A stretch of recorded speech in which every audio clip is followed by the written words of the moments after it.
மகாவின் பயணங்கள் பார்க்காத பக்கங்கள் சீரீஸ் 1 எபிசோட் நம்பர் 3ல் தான் இருக்கீங்க.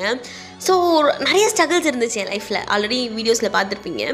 அப்போ என்ன ஆகுது அப்படின்னா, 10th எக்ஸாம் வருது. பயங்கரமாக படிக்கிற பொண்ணுலாம் இல்லை, ஆனால் வெறித்தனமாக கஷ்டப்பட்டு படிப்பேன்.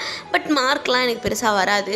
அது சில பேருக்கு அந்த மாதிரி ராசி, என்ன தான் கஷ்டப்பட்டு படித்தாலும் மண்டையில் நிற்காதுன்னுவாங்கள்ல, அந்த பிரச்சனை தான் எனக்கும். நிறைய டே அண்ட் நைட்டாக படிச்சிருக்கேன். 3 மணி 4 மணி வரைக்கும்லாம் தூங்காமல் படித்த காலங்கள் உண்டு. அவ்வளோ சின்சியராக படித்துமே நான் பெருசாக ஃபெயில் ஆகிட்டே இருப்பேன். அப்போது என்னோடய பப்ளிக் ரிசல்ட் வரும்போது எல்லாம் ரொம்ப தீவிரமாக வெயிட் பண்ணிகிட்டு இருந்தாங்க, எப்படியாச்சும் ஒரு சப்ஜெக்டில் அது போயிடும்னு சொல்லிட்டு. அன்ஃபார்ச்சுனேட்லி நான் பாஸ் ஆகிட்டேன் எல்லா சப்ஜெக்ட்லேயுமே. பட் ரொம்ப பார்டர் பாஸ்ன்னு சொல்லுவாங்கள்ல, அது மாதிரி தான் நான் பாஸ் ஆனேன்.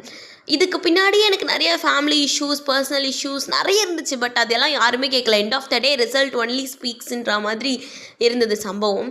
ஆனால் இதில் என்ன ட்விஸ்ட் அப்படின்னு பார்த்தீங்கன்னா, அன்றைக்கி நான் அதே ஸ்கூலில் வேறு ஒரு பிரான்ச்சில் போய்ட்டு நான் அட்மிஷன் கேட்குறேன்.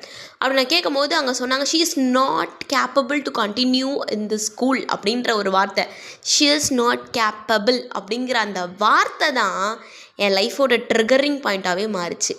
அப்போது அந்த குட்டி பொண்ணு எடுத்த ஒரு ஸ்ட்ராங் டெசிஷன் மொத்தமாக என் லைஃப்பை மாற்றுச்சு.